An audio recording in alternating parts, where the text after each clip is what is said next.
यहाँका सबै मान्छे चाकडी गर्छन् नेपालीहरू सत्य कुरा बोल्दैनन् म सत्य कुरा किन बोल्दैछु त भन्दाखेरि म नेपालीलाई माया गर्छु चिया बगान त्यसपछि यो सिप्रदी त्यो सूर्य टोबाको यावत उद्योगपति खरबौं सम्पत्ति भएको राजा ज्ञानेन्द्र अधिराज कुमार ज्ञानेन्द्र राजा भए त्यो वीरेन्द्र र ऐश्वर्यको नाममा दिपेन्द्रमा को नाममा रहेको सम्पत्ति त नेपाली जनतालाई हस्तान्तरण गरेको भए के हुन्थ्यो त गरिब जनतालाई त्यो पनि गर्दैनन् श्री 5 महाराज धीराज श्री 5 श्री 108 किन भएन श्री 6 किन भएन श्री अरु किन भएन भने 5 वटा राज्य भनेको अघि मैले भने सल्यान पूर्ण स्वायत्त राज्य जाजरकोट मुस्ताङ र बझाङ यो 4 वटा बाँकी अन्य भूमि चाहिँ 5औं गरेर 5 वटा राज्यको राजाको पनि महाराज। नागरिक अनलाइन टेलिभिजन हेरेर बसिरहनु भएका समस्त आदरणीय दर्शकवृन्दमा अर्जुन लिम्बुको नमस्कार। आदरणीय दर्शकवृन्द, पछिल्लो समयमा राज संस्थाको विषयमा पक्ष र विपक्षमा निरन्तर बहस तर्क र वितर्कहरू भइराखेका छन्। कति भन्छन् राज संस्थाको आवश्यकता चाहिँ फेरि महसुस हुन थालेको छ र कति भन्छन् राज संस्था चाहिँ विगत भइसकेको कुरा हो। यही विषयमा आज हामी एउटा बहस चलाउँदैछौँ र यस बहसको लागि हामीसँग हुनुहुन्छ राष्ट्रिय अनुसन्धान विभागका पूर्व वरिष्ठ प्रहरी उपरीक्षक एसएसपी तथा अधिवक्ता किवाङ हाङ राई। आउनुहोस् उहाँलाई नागरिक अनलाइन टिभीमा स्वागत गरौँ। राई सर, यहाँलाई नागरिक अनलाइन टिभीमा स्वागत गर्न चाहन्छु सर। धन्यवाद, तपाईहरुलाई पनि स्वागत छ। म ऋषि पोगडले स्वागत गर्ने गर्छु। हजुर, यो अहिले चाहिँ पछिल्लो समयमा राज संस्थाको विषयमा एक किसिमको भनौँ न अहिले चाहिँ बहस पनि हुन थालेको छ, मान्छेहरूले त्यतातिर आवाज पनि उठाउन थाले। तपाईले चाहिँ राज संस्थाको अस्तित्व मेट्ने काम त जनताले गरेको होइनन्, राजा महेन्द्र जसलाई चाहिँ दूरगामी विचार राख्ने एकदमै दीर्घकालीन सोच भएका राजा, राष्ट्रवादी राजाका रूपमा लिन्छ राजा महेन्द्र, उहाँले नै चाहिँ यो राज संस्थालाई अन्त्य गर्ने चाहिँ एउटा बिउ रोप्नुभयो भनेर सार्वजनिक रूपमा तपाईँ बोलिराख्नु भएको छ नि राई सर।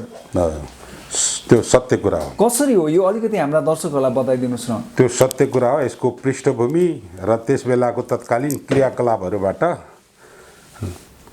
यो कुरा झल्किन्छ अर्थात् देखिन्छ। यो इतिहास भइसकेको छ।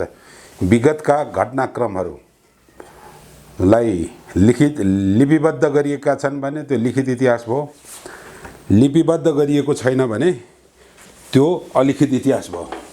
समग्रमा भन्नुपर्दाखेरि नेपालको राजतन्त्रलाई हामीले हेर्दाखेरि नेपालको उत्पत्तिदेखि नै राजतन्त्र त थियो हैन। आभिर वंशी, गोपाल वंशी, त्यसपछि सबैभन्दा धेरै लामो शासन गर्ने किरात वंशी, लिच्छवी वंशी, मल्ल वंशी र पछिल्लो शाहवंशी इतिहास हो।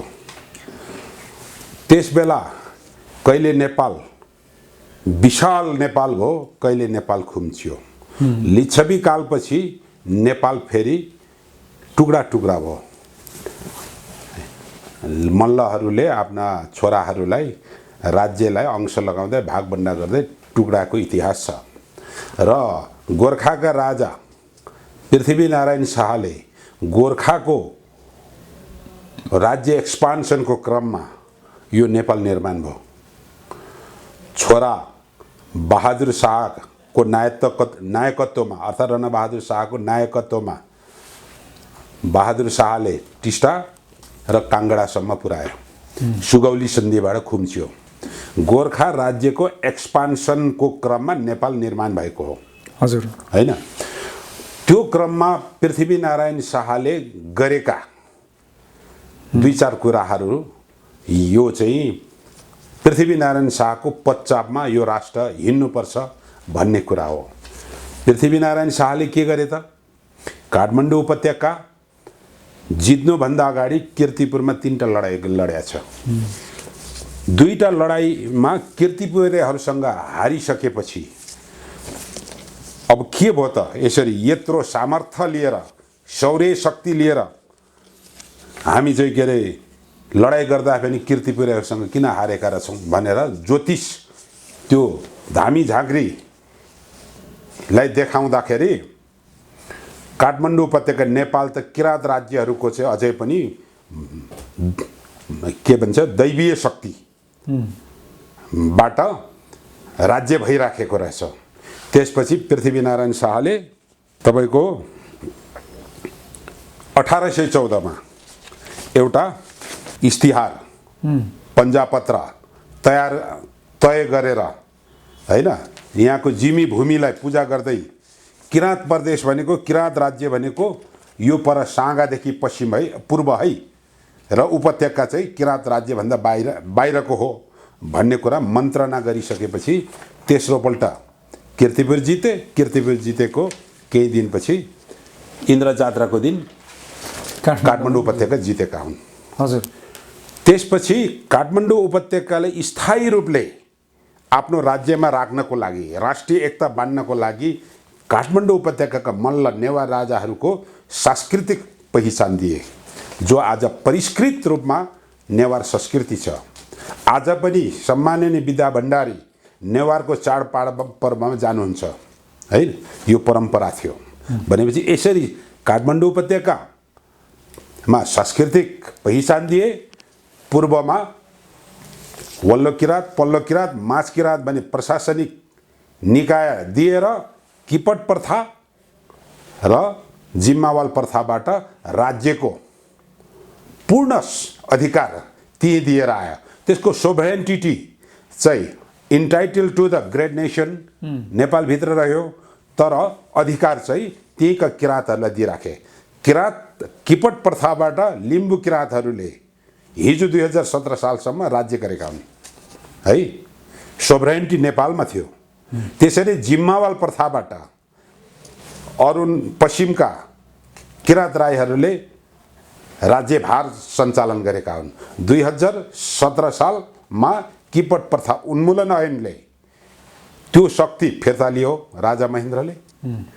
जिम्मावाल प्रथाबाट त्यो राईहरूमा रहेको राज्यभारको शक्ति महेन्द्रले फिर्ता लियो र पश्चिममा 4 वटा पूर्ण राज्यहरू तपाईँ यहाँ म देखाइदिन सक्छु।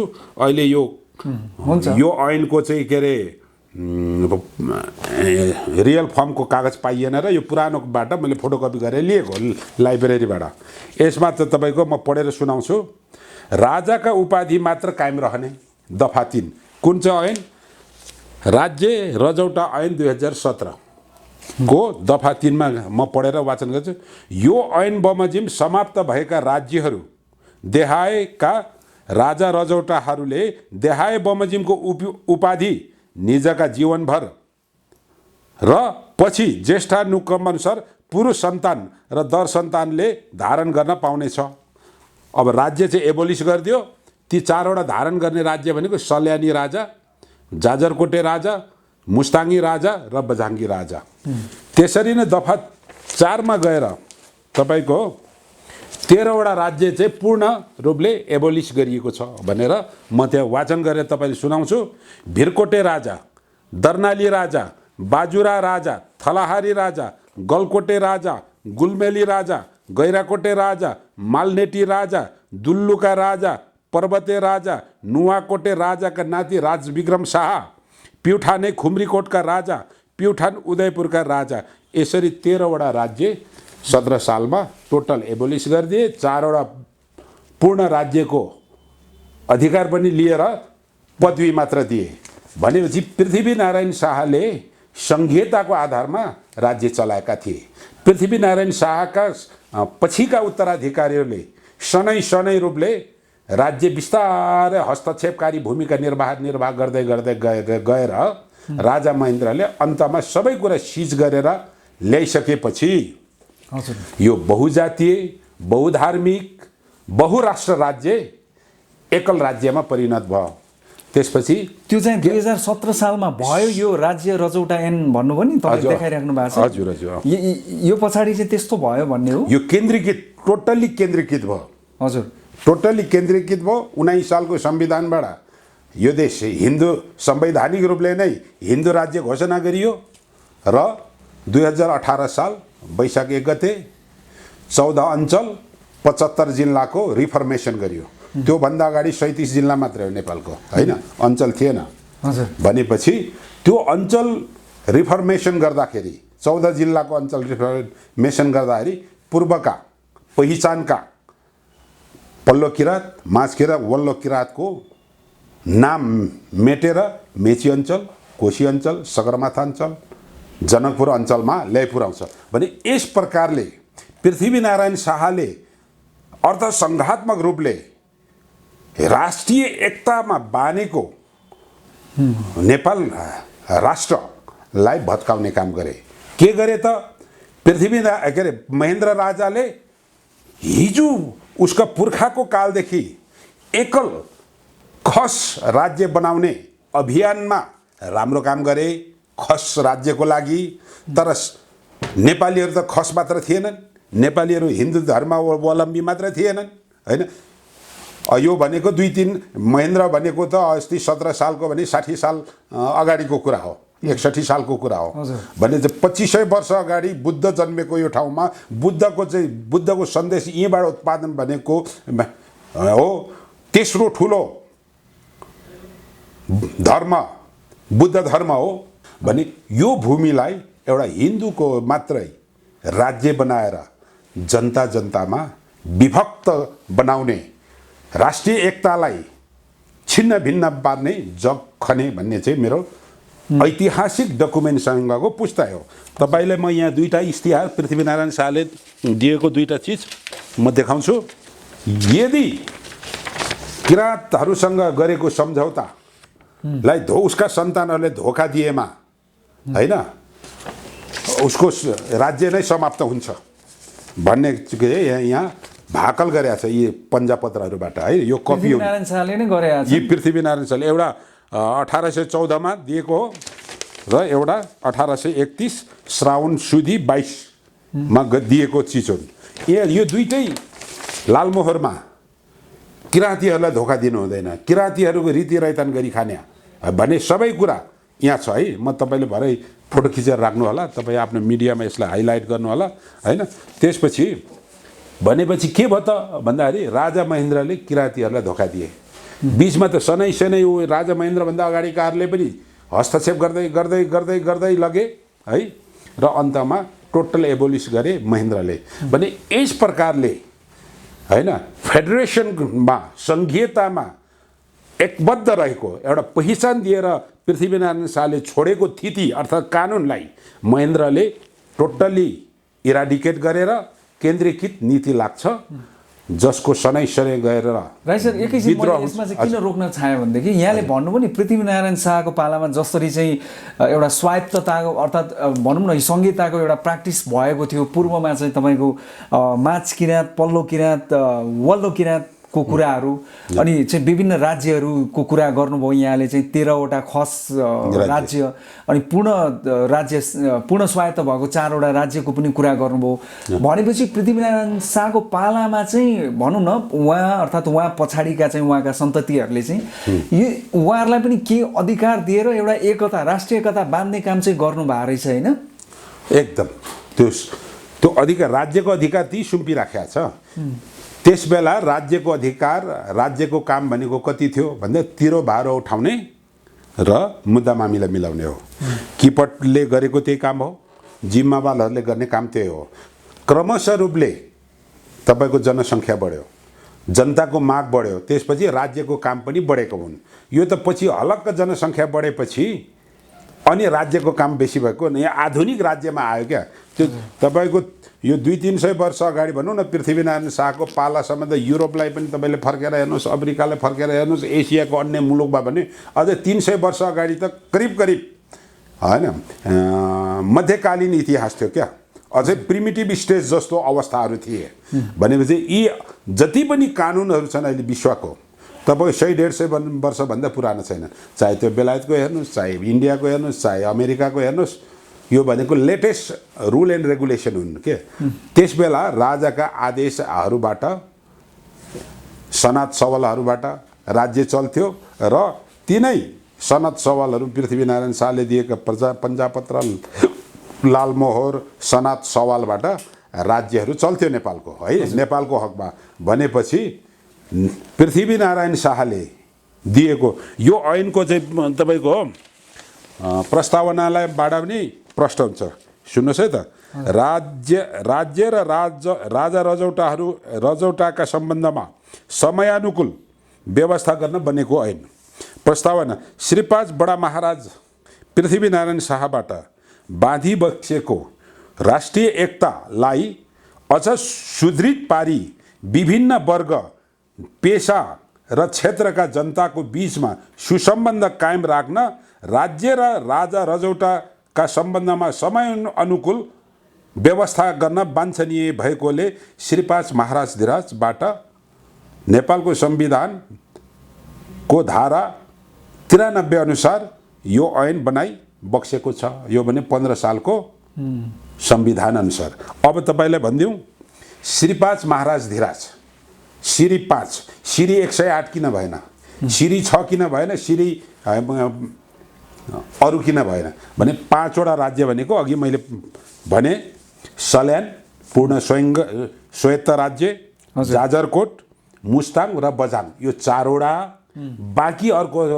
बाँकी अन्य भूमि चाहिँ 5औँ गरेर 5 वटा राज्यको ऊ राजाको पनि महाराज हो, देवताहरूको पनि देवता महादेव हैन, देवहरूको देव महादेव भनेपछि राजाहरूको राजा महाराजा भने जस्तो श्री 5 महाराज भन्नु नै संहिता हो क्या।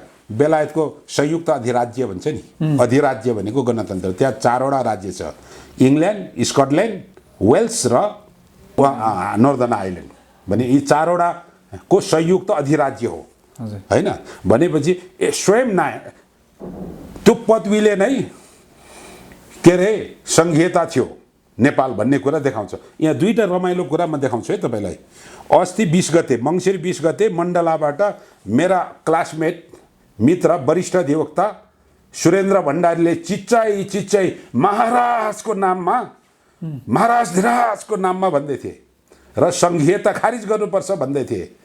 अब म त्यो त हाँसउठ्दो भन्छु म उहाँलाई यहीँबाट। मेरो मित्र, मेरो क्लासमेट हो है, सुरेन्द्र भण्डारी। अनि ऊ महाराज धिराज भनेर एकातिर सम्बोधन गर्ने, अर्कोतिर संहिता खारिज गर्ने भनेछ। त्यो महाराज धिराज भन्नु नै संहिता हो, त्यो शब्द नै संहिताको प्रतीक थियो र पृथ्वीनारायण शाहले संहितामा बाँधेको थियो। अनि पृथ्वीनारायण शाहले बाँधेको संहितालाई खारेज गर्ने र अहिले आएको रिफर्मेसन अनुसार हाम्रो नयाँ संविधान बमोजिमको संहिता चाहिँ खारेज गर्ने रे, अनि राजालाई ल्याउने रे। यस्ता बेतुकका कुरा त्यहाँ एउटातिर गरेछ भनेपछि यो राज्य संरचना पृथ्वीनारायण शाहको उदयपछि संहितामा थियो, सोभरेन्टी युनिफाइड नेपालमा थियो भने राज्यको अधिकारहरू स्थानीय तहमा थियो। त्यही हिसाबले मैले अघि तपाईँको पहिलो प्रश्नमा राजा महेन्द्रले राष्ट्रिय एकता समाप्त गर्यो, पहिचान समाप्त गर्यो, केवल खस आर्यन खसको लागि, केवल हिन्दू राज्यको लागि राम्रो गर्यो होला, तर सारा नेपालीको लागि गरेको होइन। यसरी दूरगामी भन्दै गर्नु भएको राजा महेन्द्र केवल एक समुदायको दूरगामी हुन सक्छ, सारा नेपालीको लागि होइन हैन। तर विकास निर्माण त्यो पछिमा त उहाँको राम्रै छ नि।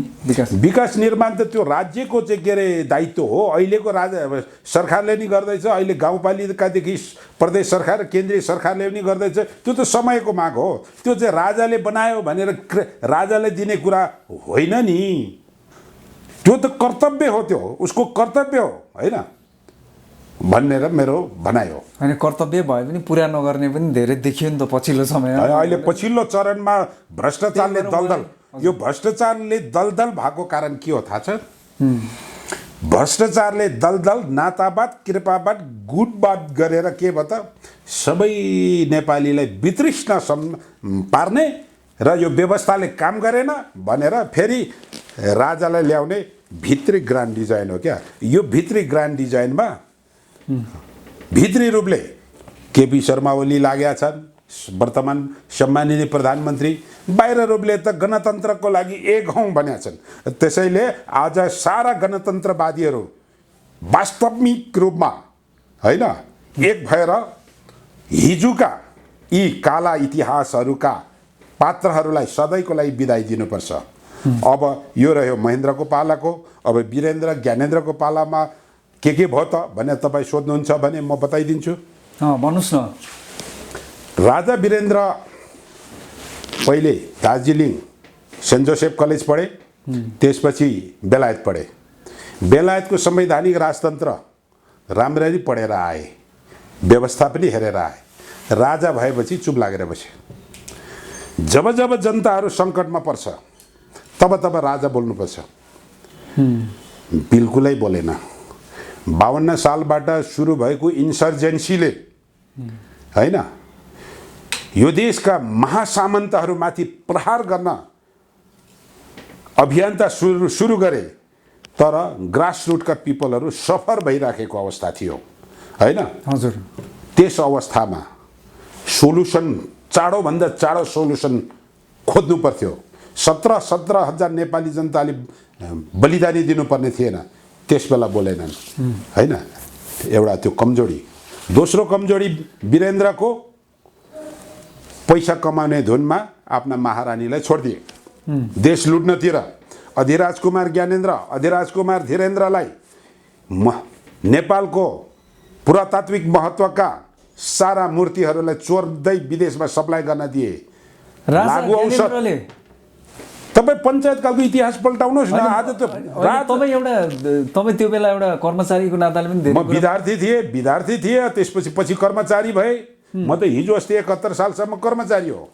पञ्चायत कालमा मेरो करिब अब 47 सालमा बहुदल आयो, 62-63 मा गणतन्त्र आयो भनेपछि पञ्चायत काल, बहुदल काल, गणतन्त्र काल तिनै कालको म कर्मचारी हो।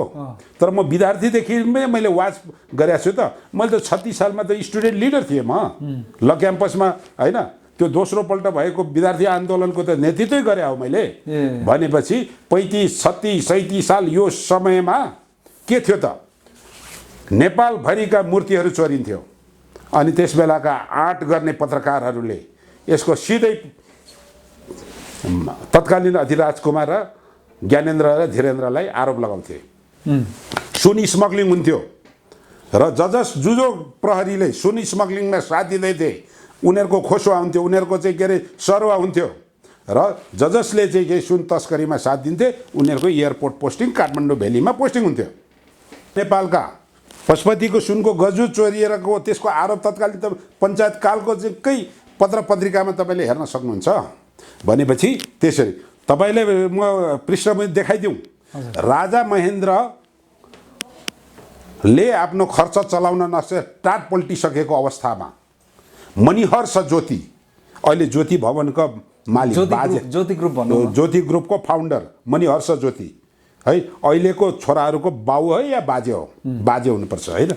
त्यहाँबाट ऋण लिएर चलाएको मान्छे हो नि राजा महेन्द्र। त्यो इतिहास पल्टाउन सक्नुहुन्छ भने आज खरबपति कसरी भए त?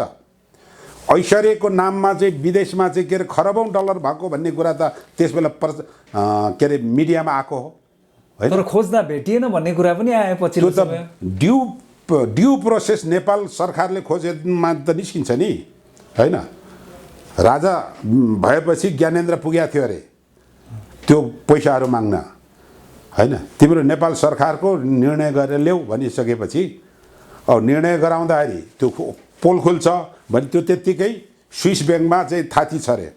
अब तपाईँलाई घटना नै बताइदिन्छु म तपाईँलाई। अब त्यो सुन तस्करीमा साथ दिने भनेका प्रहरीको डिबी लामा अनि धीरेन्द्रका अङ्गरक्षक सेनाहरू थिए। जब सुनकाण्ड बाई मिस्टेकली पक्राउ खाए एक लटमा, पक्राउ भइसकेपछि मूल पुरोहितको सुन तत्काल महारानीले महाराज वीरेन्द्रलाई भनेर रिलिज गरे, सुनसहित रिलिज गरियो। तर ज्ञानेन्द्रको चाहिँ के अरे टिमलाई चाहिँ दिएन। नदिइसकेपछि अधिराज कुमार ज्ञानेन्द्रले दाजु सरकारसँग बिन्ती बिसाउँदा भाउजूको पनि हस्तक्षेप छ भन्थ्यो त्यहाँ रानी ऐश्वर्यको। त्यसपछि त्यो कुरा नमानिसकेपछि धीरेन्द्रले त झोक चलिहाल्यो हैन। हजुर र अधिराज कुमार त्यागेर इटलीतिर लाग्यो। उहाँ इटालियन केटीसँग पनि उसको अफेयर्स थियो। भनेपछि ज्ञानेन्द्र चाहिँ यहीँ बसे, दाजुको वफादार नै बसे, तर पर्दा पछाडि उसका षड्यन्त्रका जालो बनाउँदै गए। पछि घिउ थपियो। पारसले प्रवीण गुरुङ भन्ने एउटा गायकलाई देखि इन्टेन्सनली खिचेर मार्यो। जनताको आवाज उठ्यो। जनताको आवाज दरबारसम्म पुगिसकेपछि त्यो विषयमा यसरी हत्या हुने जो कोहीलाई पनि कारबाही हुनुपर्छ भन्ने अडानमा वीरेन्द्र गए। त्यसपछि त्यो दाजु र भाइको क्लेश अझ बढेर गयो के दरबार। गइसकेपछि अन्ततः रको सहयोगमा वीरेन्द्रको वंश नाश भयो। वीरेन्द्रको वंश नाश भयो।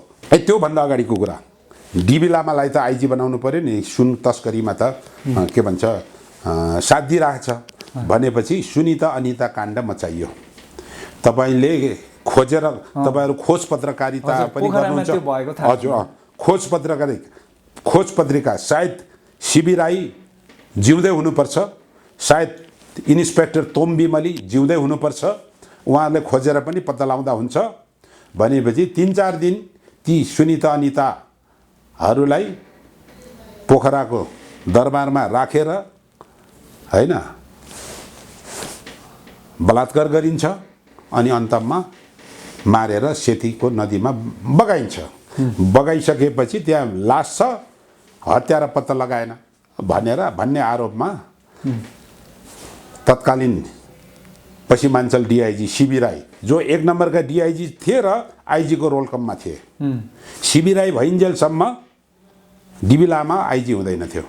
भनेपछि सुनिता अनिता काण्डलाई ज्ञानेन्द्र धीरेन्द्र दुवै इन्भल्भ गरेर बलात्कार गरेपछि हत्या गरिसकेपछि डिबी लामा आइजी बनाउने रोल खुल्यो र त्यसरी डिबी लामा आइजी भयो। र सुन तस्करी कन्टिन्यू चल्दै गर्दाखेरि त्यो अघि पक्राउ परेको कुरा मैले गरेँ नि। हजुर। त्यसपछि चाहिँ डिबी लामालाई जेल, भरत गुरुङलाई जेल, उनीहरूको सम्पत्ति अधिग्रहण गरियो हैन, यावत कुरा गरियो।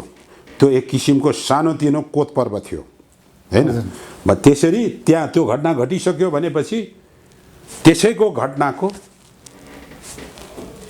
अन्तिम परिणाम दरबार हत्याकाण्ड हो।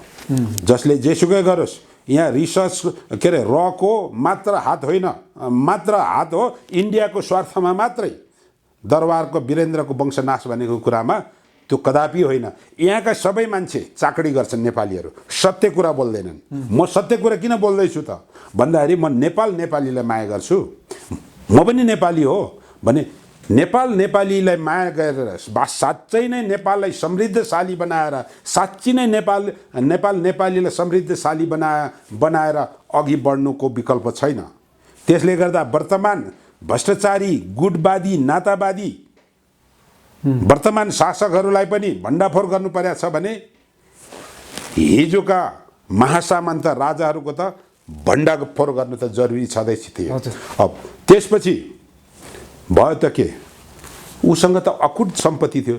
काठमाडौँ उपत्यका 3-4 वटा 5 स्टार होटल, त्यहाँ चलिराखेको क्यासिनो, त्यसपछि चाहिँ के अरे पूर्वमा के अरे दमकमा चिया बगान, त्यसपछि यो सिप्रदी, त्यो सूर्य टोबाको यावत उद्योगपति, खरबौँ सम्पत्ति भएको राजा ज्ञानेन्द्र, अधिराज कुमार ज्ञानेन्द्र राजा भए। त्यो वीरेन्द्र र ऐश्वर्यको नाममा, दिपेन्द्रमा को नाममा रहेको सम्पत्ति त नेपाली जनतालाई हस्तान्तरण गरेको भए के हुन्थ्यो त? गरिब जनतालाई त्यो पनि गर्दैनन्, आफै कुम्लाउँछन्। हुँदा भाइ धीरेन्द्रका छोरीहरू 2 बहिनी जिउँदो हुँदै 3 बहिनी हुँदै पनि त्यहाँ मुद्दा छ कतै हैन, अधिग्रहण गरिदिएछ र त्यो धीरेन्द्रको छोरीहरूले मुद्दा लडिराखेको अवस्था छैन। भनेपछि यस्तो लोभी पापी लाई ल्याएर फेरि देश बचाऊ भन्ने जुन राजावादी मित्रहरूको दिवा सपना छ, त्यो त राजा कस्तो हुन्छ भनेपछि त 1 वर्ष 2 वर्ष अगाडि पूर्व राजाका जन्मदिनमा राजावादीले नै ती राजाका अगाडि घोगे ठ्याक खाएको त भिडियो अझै पनि छ। त्यसपछि म यहाँलाई स्मरण गराइदिउँ, आजभन्दा 3-4 महिना अगाडिको कुरा हो। डाक्टर सुन्दरमणिजी जिउँदै हुनुहुन्छ, उहाँको युट्युब तपाईँ हेर्न सक्नुहुन्छ। 45 सालमा नेपालको भारतले नाकाबन्दी गरिसकेपछि त्यो क्रममा डाक्टर सुन्दरमणिजी दीक्षित पनि इन्डिया जाँदै रहेछ। संयोगले त्यही प्लेनमा अधिराज कुमार ज्ञानेन्द्र पनि थिएछ। अब प्रष्ट वक्ता हो डाक्टर सुन्दरमणि दीक्षित, दरबारसँग नि सम्बन्ध भएको मान्छे। अधिराज कुमार सरकार नेपाली जनताले त साह्रै प्रताडनामा छन्। यो नाकाबन्दी हटाइदिन भनेर दिल्लीका चाहिँ यस सरकारहरूसँग हजुरले कुरा राखिदिनु पर्यो, नेपाली जनतालाई त मुक्ति दिनु पर्यो नि भनेर प्रस्ताव राख्दा हामी राजा महाराजाले यस्तो कुरामा बोल्ने होइन भनेर जवाब दिएको छ भनेर म त छक्कै परेँ भनेर हिजो अस्ति 2-3 महिना अगाडि डाक्टर सुन्दरमणि दीक्षितको अन्तर्वार्ता छ, तपाईँ खोजेर हेर्नु होला। भने यस्ता प्रवृत्तिका राजाले देश कसरी बचाउँछ भन्ने मेरो प्रति प्रश्न राजावादीहरूलाई। अनि त्योभन्दा अलि अगाडि बढौँ, जब पञ्चायत आएपछि के गरे त राजा महेन्द्रले भन्दाखेरि कम्युनिस्टलाई अलिकति मोरल बुस्टअप भएको गरेको भन्ने कुरा छ भने चाहिँ काङ्ग्रेसको के भयो त ए ग्रेडका लिडरहरू गणेश मानसिंह, कृष्ण प्रसाद भट्टराई, विश्वेश्वर प्रसाद कोइराला लगायतका देवान सिंह राईहरू जस्तालाई जेलमा हालिदिए। सेकेन्ड ग्रेडका लिडरहरूलाई क्रमिक रूपले हत्या गराउँदै गए। सरोज कोइराला यो जनकपुरको पारिपट्टि मारिए। योगेन्द्र मानसिंह शेरचन जसलाई विश्वेश्वर प्रसाद कोइरालाले वैदेशिक विभागको जिम्मा दिएर नेपालभित्रै छोडेका थिए, पुतली सडकमा हत्या भयो योगेन्द्र मानसिंह शेरचनको। देवान सिंह राईलाई बीपीले आन्तरिक विभाग सुम्पेर नेपालमा छोडेका थिए, उसलाई मोरङको एउटा झोडामा कुटाएर मारियो। यो चाहिँ राजा महेन्द्रले गराएको, राजा महेन्द्रले पञ्चायत मार्फत गराएको, अल्टिमेटली राजाको आदेशमा। किन हो त्यो, कुन षड्यन्त्रले भन्दाखेरि 1 नम्बरको क्याटेगोरीका नेताहरूलाई जेलमा राख्ने, 2 नम्बरका नेताहरूलाई मासाकाट गरिदिने, आम हत्या गरिदिने, त्यसपछि तेस्रो ग्रेडका नेताहरू तितर बितर भइहाल्छन् र सदाको लागि राजतन्त्र चलिरहन्छ भन्ने हिसाबले यसरी 1 बाई 1 नेपाली काङ्ग्रेसका मान्छेहरूलाई मारे। पछिल्लो चरणमा आएर गिरिजाप्रसाद कोइरालालाई मार्ने प्रयास भयो, त्यसबेला वीरेन्द्रको पाला आइसकेको थियो, यो यता कता झलारी काण्डतिर।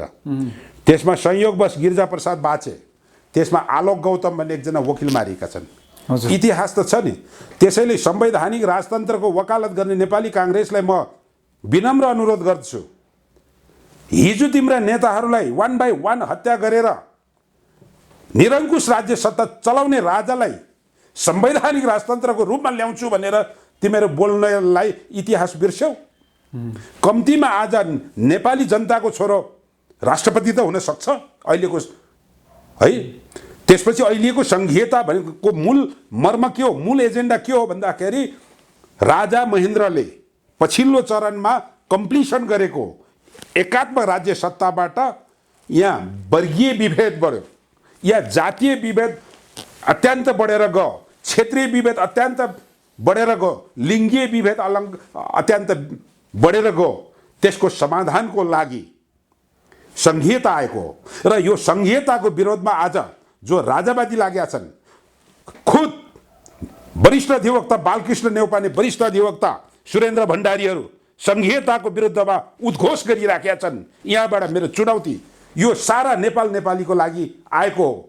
यदि संघीयताले कसैलाई हानि गर्छ भने त्यो उच्च सम्भ्रान्त वर्ग जो अहिले शासन सत्तामा छन् हैन, जो राजालाई जो फालियो राजावादीहरूलाई, उनीहरूलाई चाहिँ के अरे अहित हुन्छ र एकल जातिको हालिमुहालीमा बाधा हुन्छ भन्ने हिसाबले यो संघीयताको विरुद्धमा यो अहिले परिचालित जो जमात छ त्यसको असली रूप यो हो। हजुर म अन्त्यमा छु राई सर, यो खास गरिकन अब यहाँले जुन अहिलेको आन्दोलनको पनि सङ्केत गरिराख्नु भएको छ, अहिले चाहिँ यसरी राज संस्था आउनुपर्छ भनेर सडकमा पनि यो जुलुसहरू देखिन थाल्यो, बहसहरू हुन थाले र चाहिँ अब अरू नेताजीहरूले पनि यसको प्रतिकारमा पनि बोलि नै राख्नु भएको छ कतिपय व्यक्तिहरूले। यहाँलाई चाहिँ के लाग्छ, पक्कै पनि राज संस्था फर्केला, अर्थात् के लाग्छ यो आन्दोलनको भविष्य के हो क्या?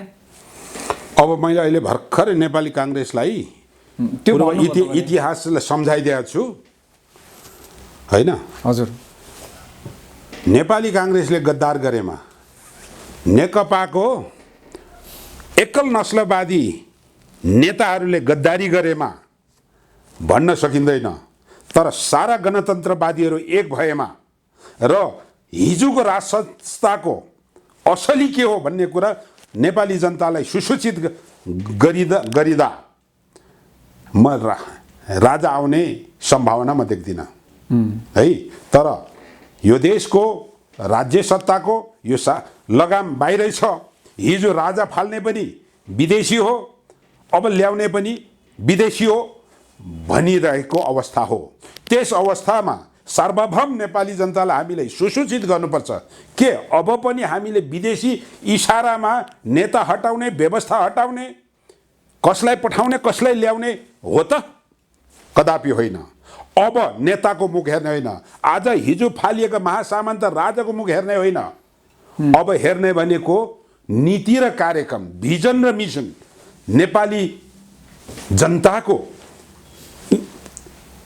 उद्धार केमा छ भनेपछि नेपालको उत्पत्तिदेखि युगौँदेखि यो देश बहुजातीय देश हो, बहुभाषिक देश हो, बहुसांस्कृतिक देश हो, बहुधार्मिक देश हो। यो सबै नेपालीको एकता पहिलो अपरिहार्य, त्यसपछि सम्पूर्ण भ्रष्टाचारीहरूलाई कारबाही, देश विदेशमा हिजोको राजाले पनि लुकाएको नेपाली जनताहरूको सार्वभौम नेपाली जनताको सरकार बनाएर हिजो विदेशमा लुकाइएका यो चान्चुने नेतादेखि लिएर हिजोका महाराजासम्मका सम्पत्तिहरू ल्याएर नेपाललाई समृद्धशाली बनाउनुपर्छ।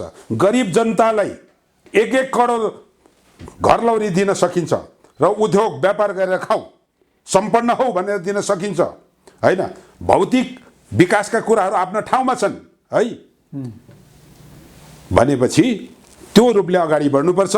पहिलो कुरा नेपालीको एकता, त्यसको लागि मैले अघि सारेको छु हजुर नेपाल राष्ट्र निर्माण अभियान। यो तपाईँले म दिइराख्छु छु। यो तत्कालीन नेकपा माओवादीका अध्यक्ष पुष्पकमल दाहाललाई, तत्कालीन नेकपा एमालेका अध्यक्ष केपी शर्मा ओलीलाई, त्यसपछि पार्टीका सबै नेता र प्रदेश सभाका मान्छेहरूलाई अर्थात् माननीय सदस्यहरूलाई, प्रतिनिधि सभाका माननीय सदस्यहरूलाई मैले यो राजनीति टिपसँग होइन दिएको एउटा चाहिँ यो पुरानो मेरो चिज तपाईँलाई म ह्यान्डओभर गर्छु र यो चाहिँ तपाईँले प्रचार प्रसार गरिदिनु होला।